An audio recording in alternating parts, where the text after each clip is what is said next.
देखो, monetary policy को हम पहले बता चुके हैं कि इसका निर्माण करता है कौन? आरबीआई। लेकिन सलाह लेता है किसकी? भारत सरकार की, क्योंकि सरकार इनको चलाना है। यदि महंगाई बढ़ती है तो आरबीआई को टेंशन नहीं होती, टेंशन भारत सरकार को होती है। तो भारत सरकार को ऐसा कुछ करना पड़ता है जिससे ना तो मंदी का दौर आए और ना महंगाई का दौर आए, ना वस्तु बिल्कुल सस्ती हो, ना मुद्रा स्फीति हो, ना मुद्रा अस्फीति हो, ना इन्फ्लेशन हो, ना डिफ्लेशन हो। मार्केट की वैल्यू भी बने रहे, पैसे की वैल्यू। आज आप पेपर पढ़िए, अमेरिका ने अपनी ब्याज दरें कम करी हैं। आज फ्रंट पेज पे पढ़िए, इसका मतलब है अमेरिका में जो मार्केटिंग कैपेसिटी हो वो घट रही है, लोगों के परचेसिंग पावर घट रहा है, क्रय शक्ति क्षमता घट रही है। इसके कारण उन्होंने ब्याज दर कम करी हो। ब्याज दर कम करी, इसका मतलब वो मार्केट में पैसा बढ़ाना चाहते हैं, और मार्केट में पैसा बढ़ेगा तो लोग वस्तुएं ज्यादा खरीदेंगे, तो ये करना चाहते हैं वो। तो इस तरीके से ये मौद्रिक नीतियां बनती रही हैं, और मौद्रिक नीतियां बनाने में आरबीआई मदद करता है। इसके लिए मौद्रिक नीति है क्या, समझें इसको। क्या शब्द लिखे हैं इसमें? लिखा है मुद्रा से संबंधित, पैसों से संबंधित समस्त नीतियों को हम मौद्रिक नीति कहते हैं। मुद्रा यानी कहलाता है पैसा, उसके से संबंधित जो नीतियां बनाते हैं वो मौद्रिक नीति। किसी देश की सरकारी अथवा केंद्रीय बैंक द्वारा अर्थव्यवस्था में विशेष आर्थिक उद्देश्य की पूर्ति के लिए मुद्रा की मात्रा में प्रसार और संकुचन, यानी मुद्रा मार्केट में ज्यादा हो या कम हो, इसके लिए समय समय पर क्या बनाई जाती है? मौद्रिक नीति बनाई जाती है। हमारे देश में रिजर्व बैंक यह कार्य करता है। दूसरे शब्दों में मौद्रिक नीति का आशय एक ऐसी आर्थिक नीति से है जिसके द्वारा मुद्रा के मूल्य में स्थायित्व हेतु मुद्रा और साख की पूर्ति का नियमन किया जाता है। ठीक है, साख का मतलब मुद्रा कैसे मार्केट में ज्यादा रहे या कम रहे, ये तय करता है कौन? मौद्रिक नीति। इसके लिए भारत सरकार ने एक कमेटी बनाई है 2016 में, पहले नहीं थी। उनने देखा साल भर में लेखा जोखा कितना है, और यदि वो 7 लाख तक है तो ठीक है, और 7 लाख के ऊपर हुआ तो दो टैक्स, खत्म। तो इस तरीके से सरकार को टैक्स भी, आज परिवहन मंत्री नितिन गडकरी कहते हैं पैसे की कोई कमी नहीं है, तुम तो खर्च बताओ करना कहां है, इतना पैसा इन लोगों के पास, और है। ठीक है, आय बहुत ज्यादा बढ़ी है सरकार की, टैक्सेशन बहुत तेजी से प्राप्त हुआ है। ठीक है, इसके लिए इन्होंने एक मौद्रिक कमेटी भी बनाई थी 2016 में। ठीक है, काय के लिए? इसका अधिक उपयोगी और पारदर्शिता बनाए रखने के लिए। इसका अध्यक्ष स्वयं होता है रिजर्व बैंक का गवर्नर। बनाना तो उन्हीं को था, लेकिन इसमें कुछ मेंबर और भी शामिल होते हैं। पदेन अध्यक्ष सदस्य होते हैं। अधिनियम के प्रावधानों के अनुसार मौद्रिक नीति समिति में 6 सदस्यों में से 3 सदस्य आरबीआई के होंगे और 3 सदस्य केंद्रीय बैंक के द्वारा नियुक्त किए जाएंगे। किन्हें नियुक्त करना? उसमें 1-2 राजनेता भी होते, मुख्य रूप से केंद्रीय वित्त मंत्री, वो तो होते ही। निर्णय, इस समिति में निर्णय बहुमत के आधार पर लिए जाते हैं, और समान मतों की स्थिति में रिजर्व बैंक का गवर्नर अपना फाइनल और निर्णायक मत देता है। अब ये पॉलिसीज के तहत, ठीक है, कल हमने कहा था पैसे छापने में कोई दिक्कत नहीं होती, लेकिन ऐसा पैसा किस काम का जिसकी कोई वैल्यू ना रह जाए, जिसका कोई मूल्य ना रह जाए। 1000 रुपये में लोग जूतों में पॉलिश करवाने लगे, तो 1000 रुपए की पैसे की कोई वैल्यू नहीं है, पॉलिश के बराबर। ठीक है, तो पैसे की वैल्यू बनी रहनी चाहिए। इसके लिए मार्केट में कितना पैसा लाया जाए ना लाया जाए, ये तय करता है मौद्रिक नीति आरबीआई। अब इसके कई सारी चीजें हैं जिससे, नीचे लिख दो, जैसे एग्जाम्पल में लिख दो MSF, मार्जिनल स्टैंडिंग फैसिलिटी। अभी शॉर्ट में लिख दो, फिर डिटेल कर रहे हैं। MSF। दूसरा लिख दो बैंक रेट। तीसरा लिख दो RR repo rate, reverse repo rate, RRR, SLR,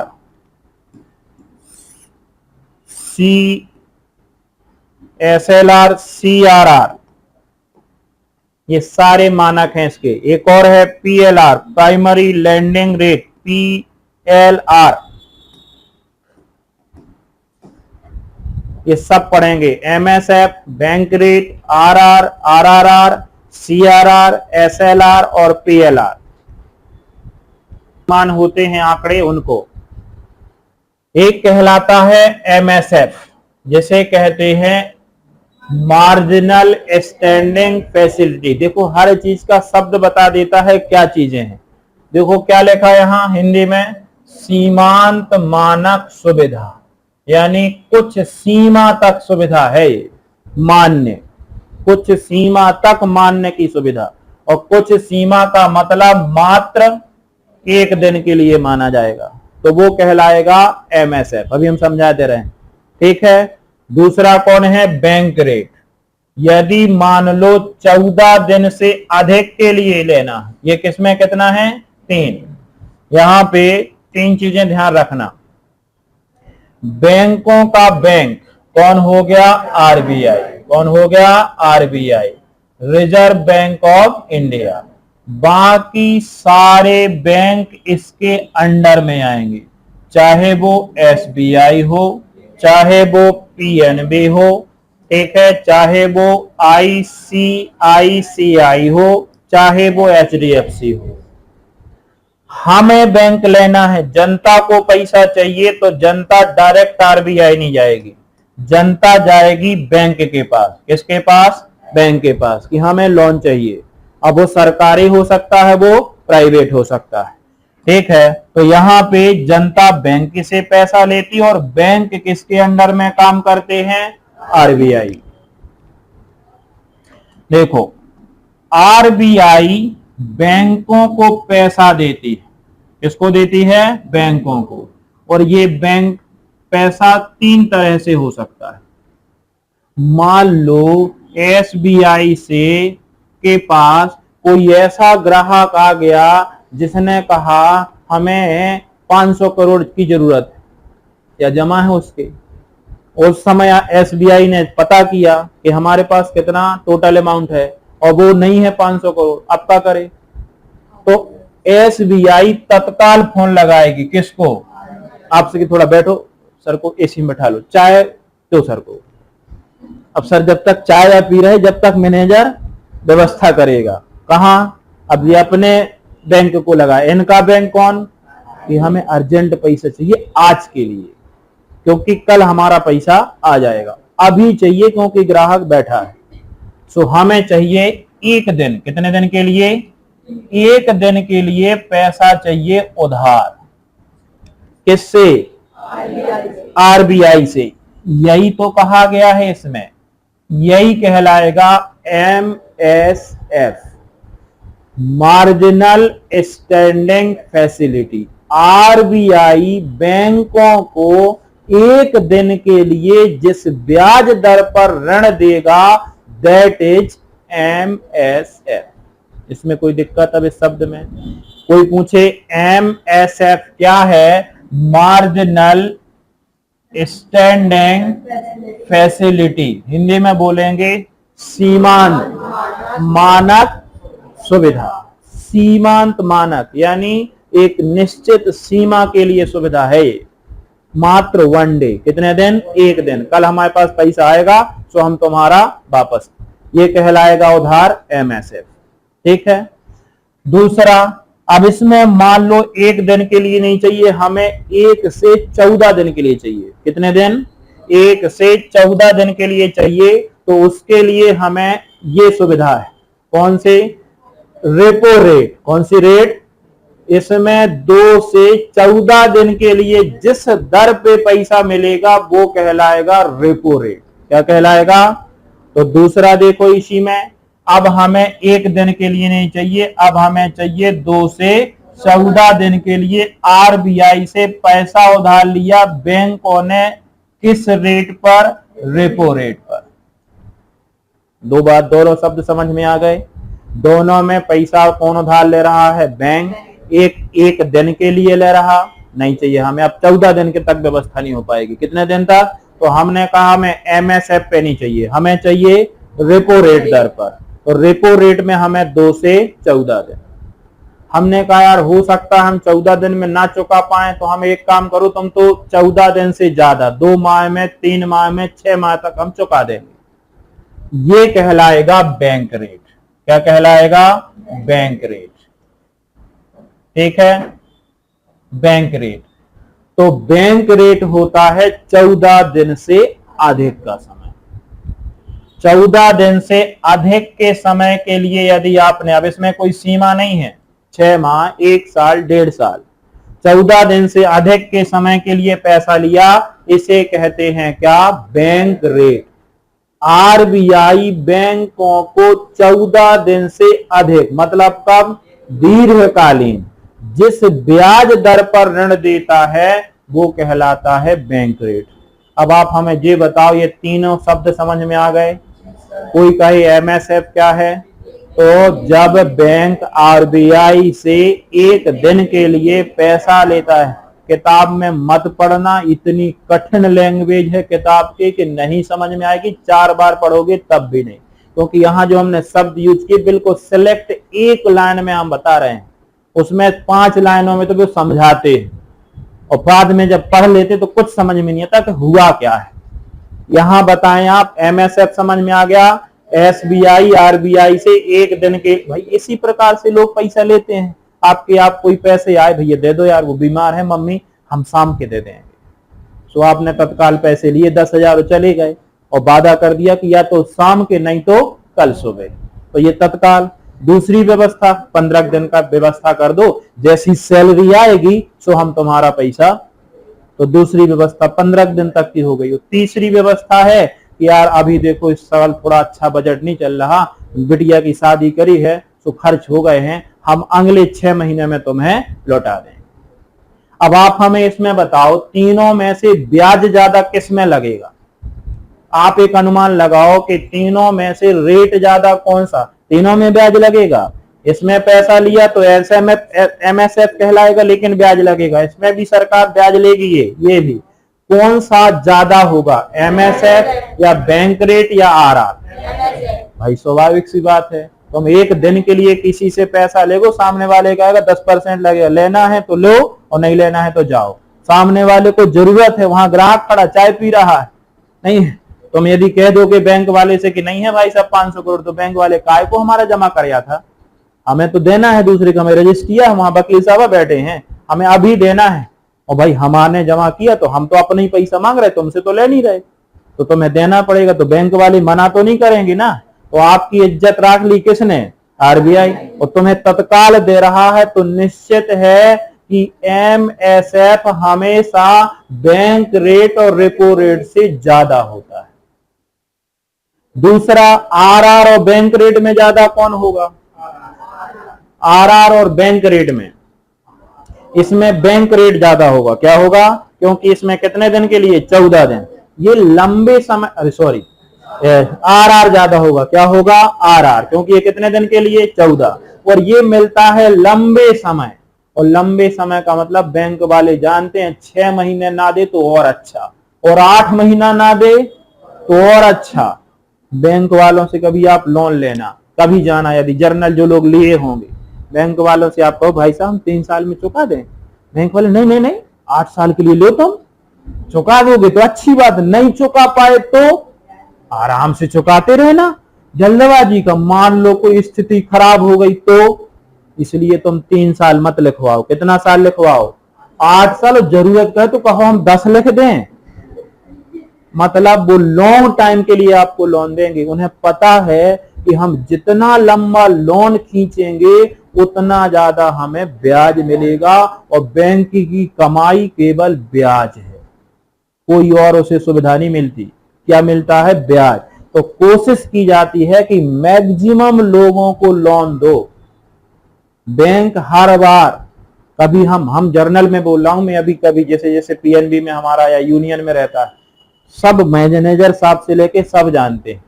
और कभी भी अभी उनसे कहो सर लोन नहीं लिया इस बार, 20 लाख का ले लो, दे देंगे। मतलब वो जानते हैं कि पैसा कहीं जा तो रहा नहीं, बैंक की क्या मिलेगी आय। जबरदस्ती हमसे प्रॉपर्टी खरीदवाने को तैयार हैं। बोले प्रॉपर्टी क्यों नहीं डाल रहे, डाल दो ये। सर पैसा, अरे पैसा नहीं, हम तो हैं, लो, ताकि हमें क्या मिलेगा, ब्याज। लेकिन ये ऐसे ब्याज नहीं मिलता। लोन उन्हीं को दिया जाता है जिनकी चुकाने की क्षमता। भाई आप पैसा कैसे उधार दोगे, जो वापस दोबारा नहीं दोगे। ऐसे आदमी को कभी जिनको जानते नहीं, पता चल ले गया 4 लाख बाद तक शकल ही पता नहीं कि आदमी कौन, तो आदमी देख लोगे। और जैसा आदमी होगा वैसा, गांव का कोई रईस आदमी है 5 लाख मार रहा है, आप दे दोगे क्योंकि पता है कि इसकी प्रॉपर्टी हमें पता कितने करोड़ों की प्रॉपर्टी, जाएगा कहां।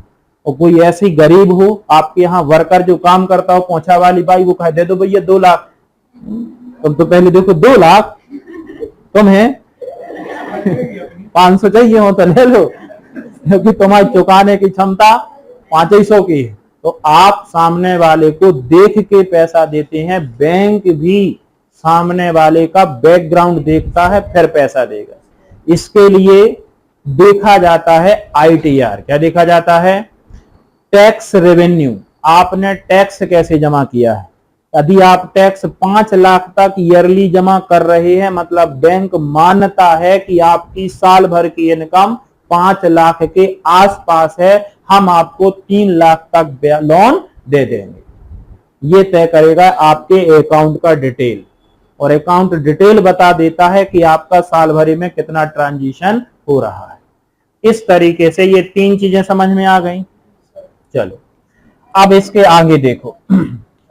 हाँ तेज बोलो। क्रेडिट स्कोर, हाँ इसको बोलेंगे जो हमने बताया कि आपने कैसा लेन देन किया।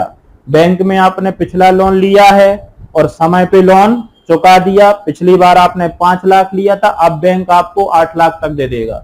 क्यों, क्योंकि आपका क्रेडिट अच्छा रहा, आपने समय पे किस्त जमा करी, कोई भी किस्त बाउंस नहीं हुई, तो आपका बैंक से क्रेडिट अच्छा है। तो बैंक वाला भी आपकी मदद करने के लिए तैयार है। भाई किसी को आपने उधार दिए थे 5 लाख और समय से पहले 5 लाख आपको चुका गया, अब अगली बार आए बोले साहब इस बार 6 लाख चाहिए, तो आप देने में दिक्कत नहीं होगी, क्योंकि पिछली बार का रिकॉर्ड उसका, और वो 5 लाख खा गया, फिर से फोन कर रहा कि भाई साहब 2 लाख और दो। तो पहले वो तो चुकाओ जो 5 लाख गया, तो आप कह दो कि हमारे अकाउंट में है ही नहीं, खत्म, सब नील है।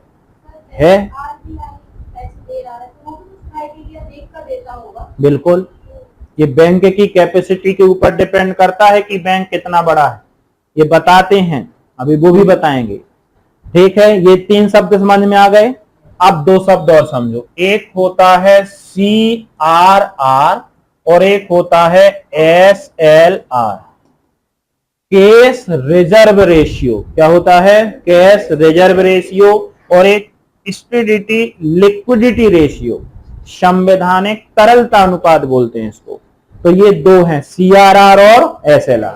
मान लो आपने बैंक खोला 100 करोड़ का, कितने का खोला, नियम है RBI के कि 100 करोड़ में से एक निश्चित, अब जैसा ही खोला बताना पड़ेगा कि इनको RBI कि हम इतने करोड़ का बैंक खोल रहे हैं, इस टोटल अमाउंट का कम से कम 4%, अब ये जरूरी नहीं कि इतना ही हो, 4 हो सकता है, बढ़ा भी सकते हैं घटा भी सकते, कम से कम 4% पैसा जमा करना पड़ेगा किसके पास, जितना भी आपने खोला उसका 4 से 5%। 100 करोड़ का बैंक खोला तो 5 करोड़ सीधे जमा कर दो किसके पास, ये कहलाएगा कैश रिजर्व रेशियो। कैश को रिजर्व करके रखा गया है किसके पास, जिस पर RBI कोई ब्याज नहीं देगा। ये केवल आपका जमा रखना है किसको, RBI को, अपने पास सुरक्षित। कल के दिन तुम भाग गए, बंद कर दिया बैंक, तो जिम्मेदार कौन, RBI। तो गारंटी के तौर पे जब भी बैंक खुलता है उसका 4 से 5% बढ़ा सकता है। देखो ये अमाउंट इंपॉर्टेंट नहीं है, परसेंटेज घटता बढ़ता रहता है। ये इतना पैसा रिजर्व रखा जाएगा किसके पास, जिसे क्या कहते हैं, कैश रिजर्व रेशियो।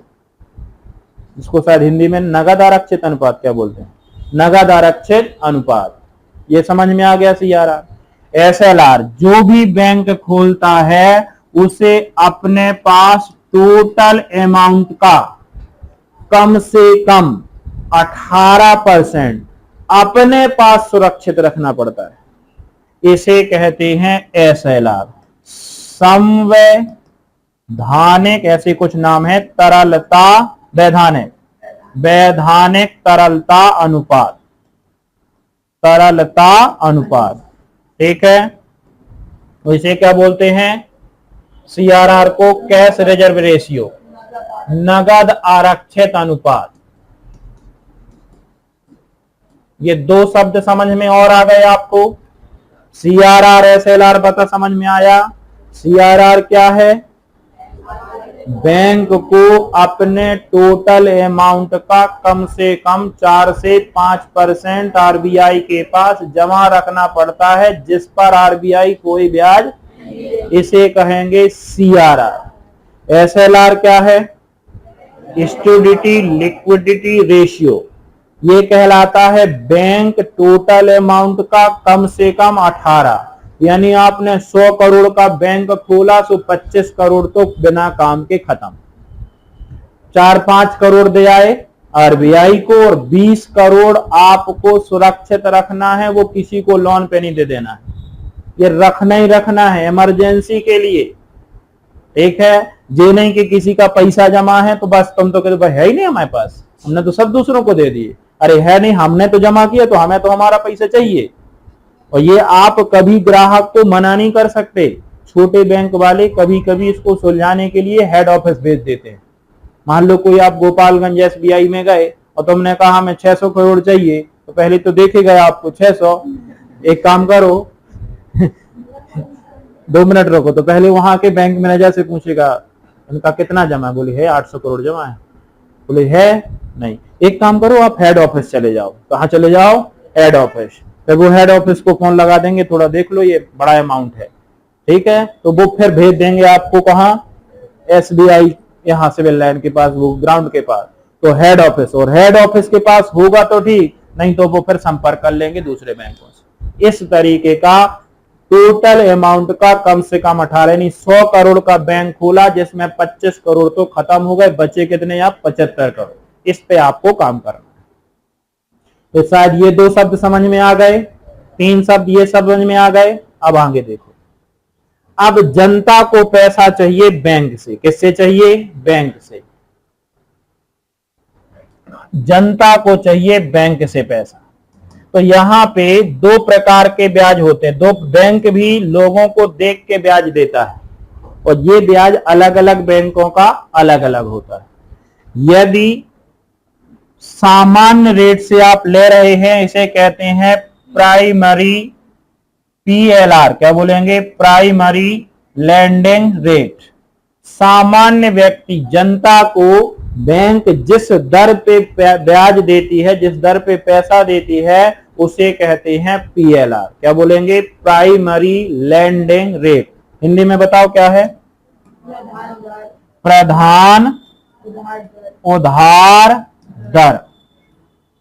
बैंक जिस रेट पर जनता को पैसा देती है उसे कहेंगे PLR, प्रधान उधार दर, ठीक है। तो एक और है PLR, देख लो PLR क्या कहलाता है,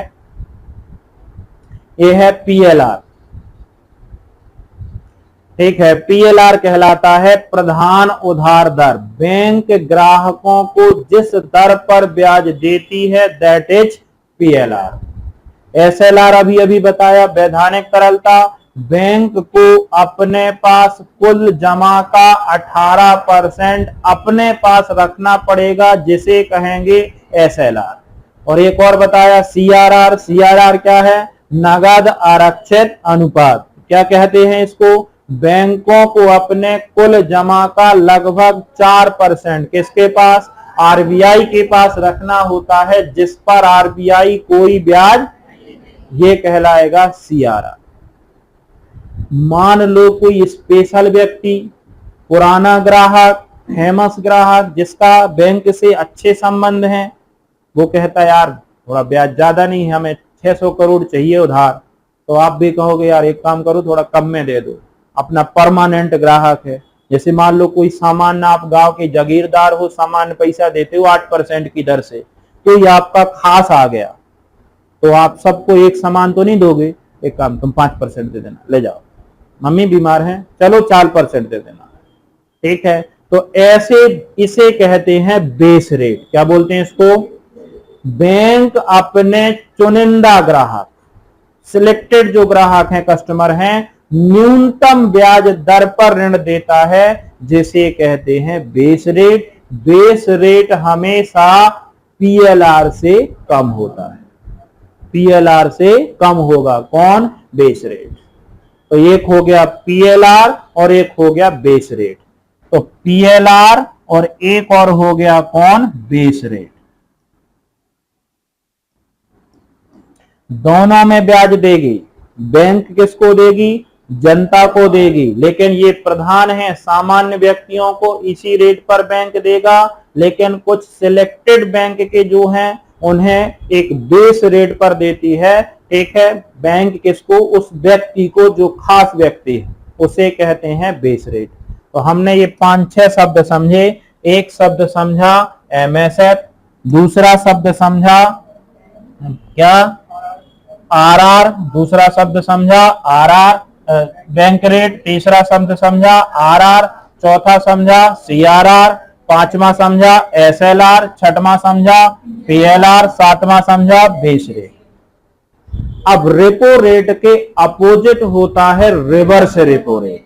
रेपो रेट के अपोजिट, पता चला हमारे पास अच्छा खासा अमाउंट बैंक के पास जमा था, 500 करोड़ जमा था, एक का लिया था लोन तो वो 500 करोड़ दे गया। अब पता चला एक हफ्ते की छुट्टी है, क्या है, एक हफ्ते की छुट्टी है, बैंक वाले ये समझ गए कि एक हफ्ते की। अब हम 500 करोड़ अपने पास रखेंगे तो एक तो चोरी का डर भी हो, और दूसरा उस पे मिलेगा क्या, कुछ नहीं, बैंक में रखे रखे। तो बैंक वाले दिमाग लगाते हैं, क्यों ना हम इस पैसे को आरबीआई के पास रख दें, बचा हुआ पैसा।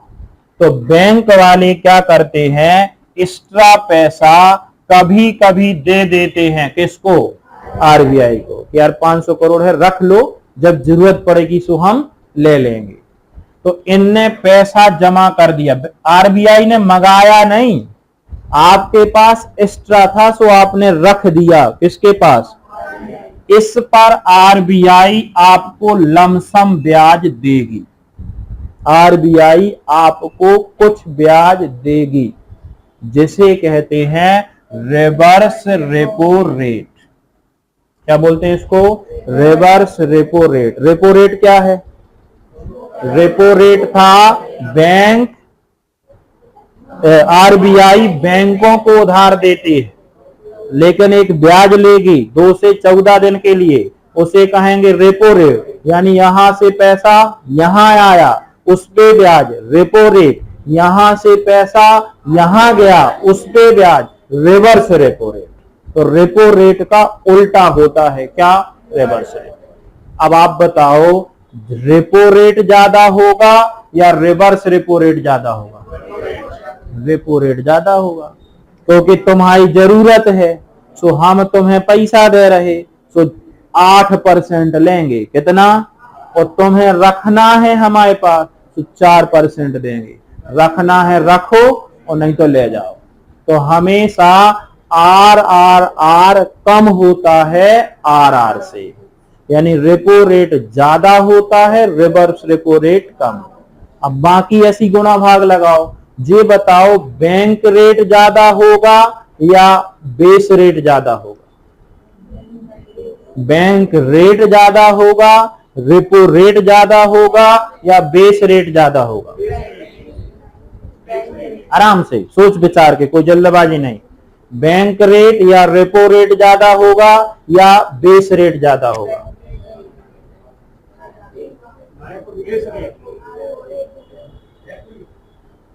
बताएं। मान लो एक एग्जांपल देखो, एक तुलना कर रहे हैं हम। मान लो हमने यहां पे रेपो रेट कहा 5%, कितना कहा? अब हमने लोगों को दिया तो ये 5% से कम रखें या ज्यादा रखें? बेस रेट बताएं। या रेट ज्यादा होगा, 5 से ज्यादा लोगे या कम? ज्यादा लोगे। भाई 5 में तो हमने दूसरे से ले, हम तुम्हें 5 पे क्यों दे देंगे भाई? हम कहेंगे 10% लगना है। कितना? तो हमेशा बेस रेट या पीएलआर, आरआर और बैंक रेट से ज्यादा होगा। ये हमेशा ज्यादा होगा। जनता को बैंक जिस रेट से आरबीआई से उधार लेगा, तुम्हें उससे ज्यादा ही देगा यार। बेवकूफ थोड़ी है बैंक के घाटे पे चला जाए कि वहां वो 10% ले रहा और तुम्हें 5% दे दे। वहां वो 5 लेगा, तुमसे कहेगा हमने खुद 5 लिए, तुम्हें 8 में मिलेगा। ठीक है, तो ये होता है इस तरीके से। ये होते हैं बैंक की मॉनेटरी पॉलिसी। ये सारे जितने चीजें हैं यदि बढ़ा दी जाएं तो ध्यान रखना हमेशा मार्केट में पैसे को ये असर पड़ेगा, बढ़ाने पे और घटाने पे। अब जैसे मान लो एग्जाम्पल के तौर पे बैंक ने, आरबीआई ने सीआरआर को बढ़ा दिया।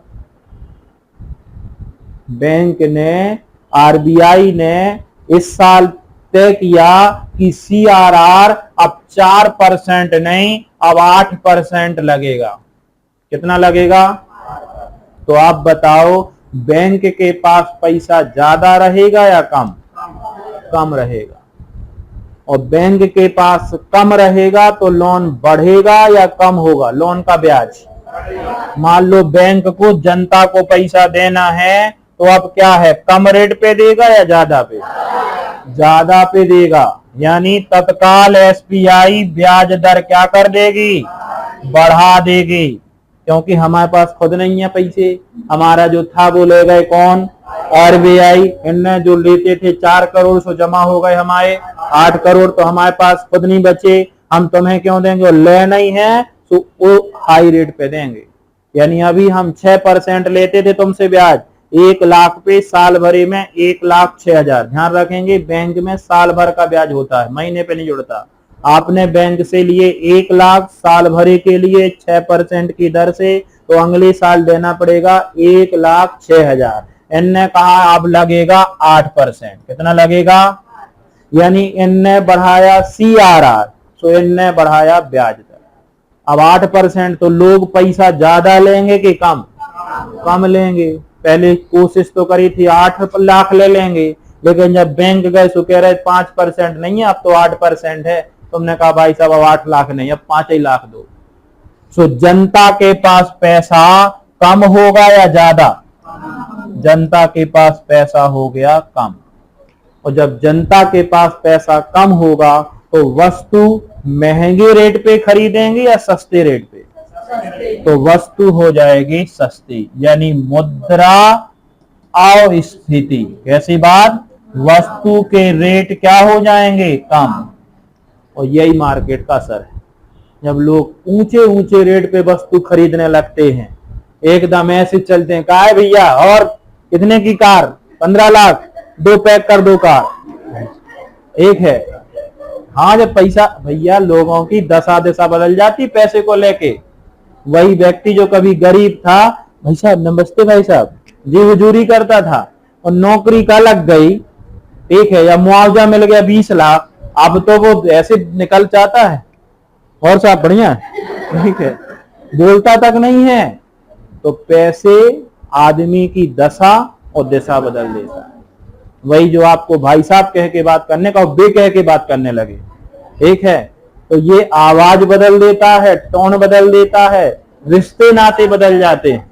है ऐसा? अब लिख ले एक एक करके सारे पॉइंट लिखो, फिर हम बाद में एक बार फिर तो ये बात ध्यान रखना। देखो अभी अभी हमने एक बात इससे रिलेटेड करी आपसे कि यदि CRR का मान बढ़ा दिया जाता है तो बैंक से ब्याज रेट बढ़ जाएगा, और ब्याज रेट बढ़ जाएगा तो लोग लोन कम लेंगे, लोन कम लेंगे तो लोगों के पास पैसा कम होगा, और कम होगा तो मांग लोग कम करेंगे, मांग कम करेंगे तो मूल्य कम हो जाएंगे, मूल्य घट जाएंगे, महंगाई भी क्या हो जाएगी, कम हो जाएगी, घट जाएगी।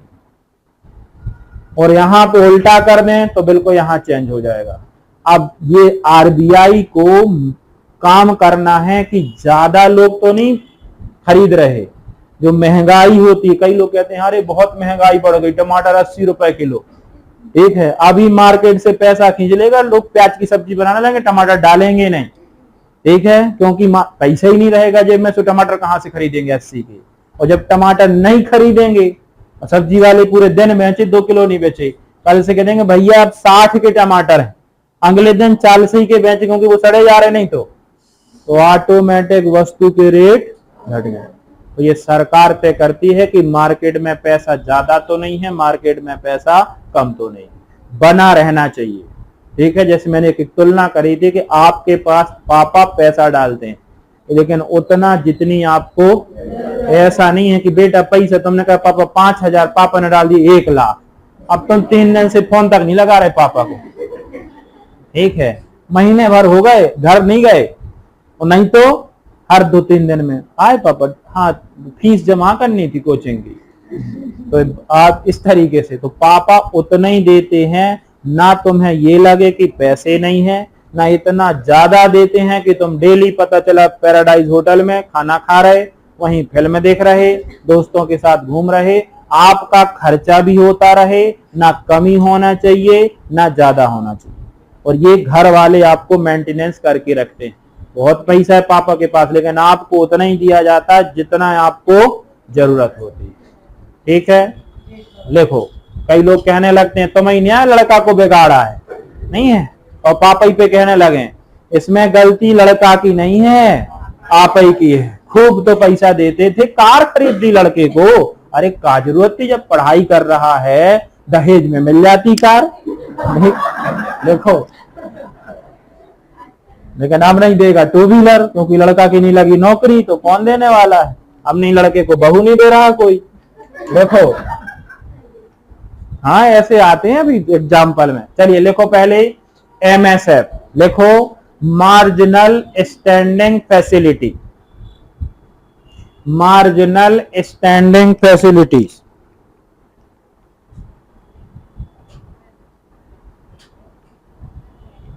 समझ करके लिखना, ध्यान से लिखें। RBI बैंकों को एक दिन के लिए जिस ब्याज दर पर ऋण देती है उसे MSF कहते हैं, मार्जिनल स्टैंडिंग फैसिलिटी, हिंदी में कहते हैं सीमांत मानक सुविधा।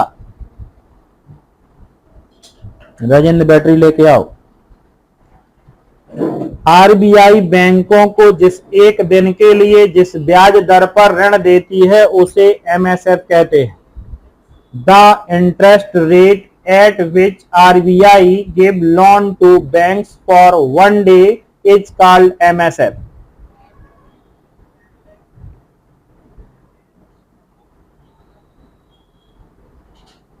अब बन जाना चाहिए कल ये, ठीक है, इतना डिटेल से इसीलिए समझाया है क्योंकि ये इकोनॉमिकल पॉइंट है, नहीं समझ में आते। दूसरा लिखो बेस रेट, हाँ बैंक रेट लिख लो लिखें बैंक रेट। दूसरा लिखो बैंक रेट। RBI बैंकों को 14 दिन से अधिक के लिए, RBI बैंकों को 14 दिन से अधिक के लिए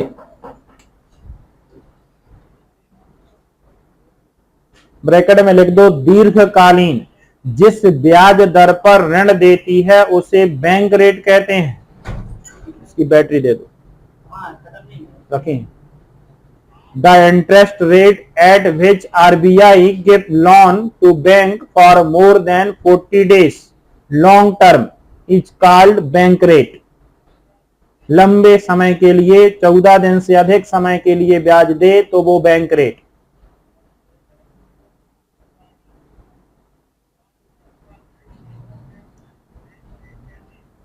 ठीक है, तो यहां दो क्वेश्चन आते हैं कि मिनिमम समय के लिए जिस दर पे पैसा दिया जाता है उसे क्या कहते हैं, तो एमएसएफ, और लॉन्ग टर्म के लिए जो पैसा दिया जाता है तो उसे क्या कहते हैं, बैंक रेट। हो सकता है 14 दिन ना लिखे, यहां लिख दे लॉन्ग टर्म के लिए, और केवल 2 से 14 दिन के लिए दिया जाए उसे रेपो रेट, उसे क्या बोलेंगे, ये लिख गया दोनों, एमएसएफ और बैंक रेट। अब लिखो रेपो रेट, पहले नीचे वाला लिखो, उधारी हो जाए पहले पूरी, लिखें रेपो रेट।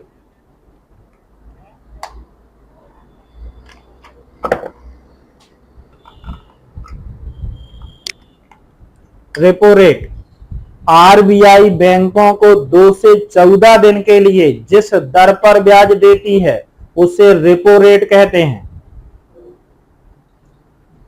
लगभग में लिखा है लेकिन इसको ना लिखो ये, क्योंकि आंकड़े बदलते रहते हैं। आरबीआई बैंकों को 2 से 14 दिन के लिए जिस दर पर ऋण देती है उसे रेपो रेट कहते हैं।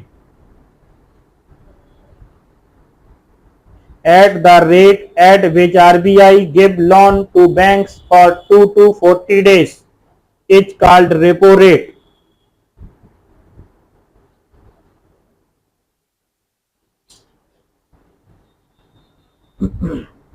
अभी का हम लिखवा देंगे सभी आंकड़े, लेकिन वो जरूरी नहीं कि वही चलते रहें, ठीक है, बदल सकते हैं।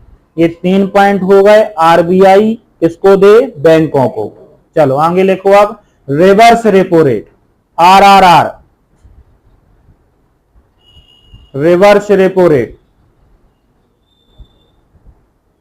Reverse repo rate. अब उल्टा होना है, रेपो रेट का उल्टा। अभी आरबीआई पैसा लेती थी ब्याज, किससे, बैंकों से। अब बैंक को पैसा देगा कौन, आरबीआई, जो भी इनने पैसा रखा है। लिखें जब बैंक अपना अतिरिक्त धन आरबीआई के पास रखते हैं, when bank keep their excess money with RBI,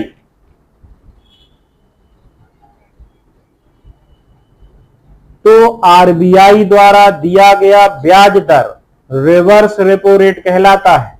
the interest rate given by RBI is called reverse repo rate.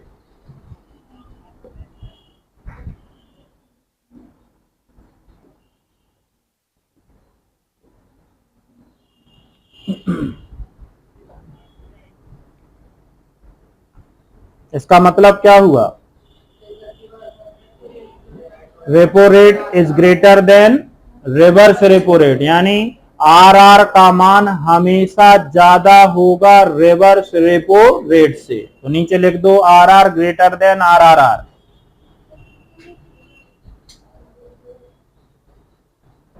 थोड़ा दिमाग लगाएंगे, इकोनॉमी अर्थशास्त्र चल रही है, ठीक है, हाँ, हिस्ट्री नहीं पढ़ रहे कि बिना दिमाग के पढ़ते रहो। ओपन माइंड रखना है, बिल्कुल ध्यान से सुनना है और ध्यान से लिखना है और रिवाइज करना है। कुछ समझ में नहीं आएगा नहीं तो सब दर एक सी लगेंगी, सर हर बार बात एक ही कर रहे हैं, घुमा फिरा के बात वही कर रहे हैं, ठीक है, हाँ लगेगा ऐसा। चलिए नेक्स्ट देखो सीआरआर,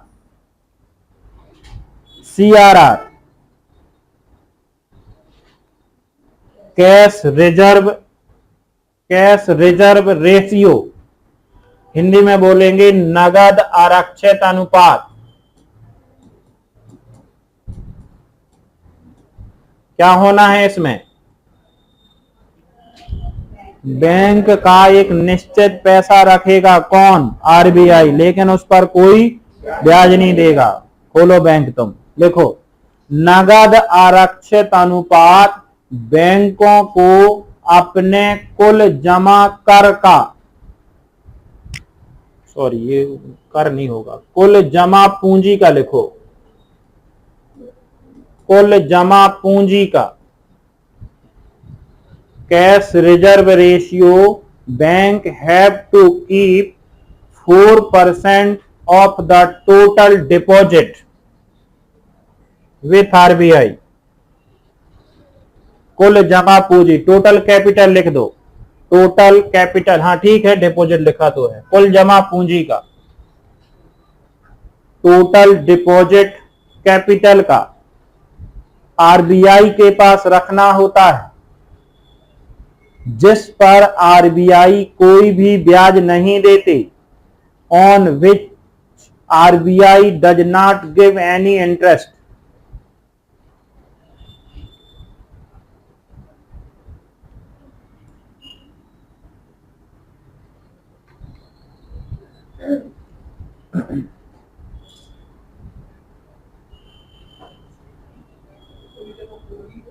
कुल जमा पूंजी मतलब जितनी उनके पास टोटल पूंजी है, जितने से बैंक चल रहा है। पूंजी मतलब समझते हो, नहीं कहते हमारे पास टोटल पूंजी 500 करोड़ है, तो टोटल जितना पैसा के अकॉर्डिंग बैंक है, वो जितनी हमारे पास टोटल धनराशि है।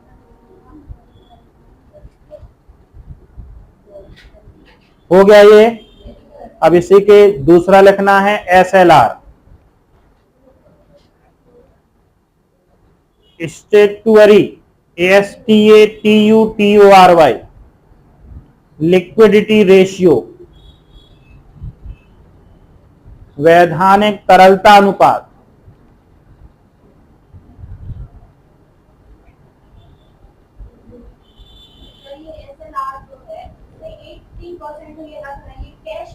बिल्कुल आप वो अलग रख सकते हो, वो आपके ऊपर डिपेंड करता है, सोने के रूप में, चांदी के रूप में, कैश के रूप में, जो भी आप, कुल मिला के उसका वैल्यू इतनी होनी चाहिए लगभग। जैसे आपके पास किसी ने पैसे